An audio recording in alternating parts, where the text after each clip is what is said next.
Assalomu alaykum hammaga, kuningiz xayrli va barakotli o'tsin. Bugungi ishimizdan Tracker 2 avtomobil olib qo'yganmiz. Bundagi muammo antifriziga aptol aralashib ketgan. Hop, bunga sabablari охлаждение mas radiatori. Hop, bunisi korobkaniki, bunisi motorniki. Bu pishgan, antifrizga aptol aralashgan, termostat qisib qolgan.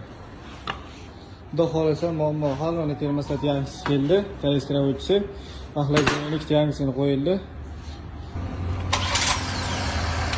Xudo xolasa Tracker avtomobilimiz yurdi. Buni polni antifriz sistemasini tozalab, to'kib tashlab, suv quyib soda solib berdi. Buni 2 marta xuddi shu holatda takrorlab, polni kanal radiator motor sistemasini qo'shilib ketgan, antifrizga qo'shilib ketgan moylarini yuvib chiqarib yuboramiz soda bilan. Bu muammo hal bo'ldi.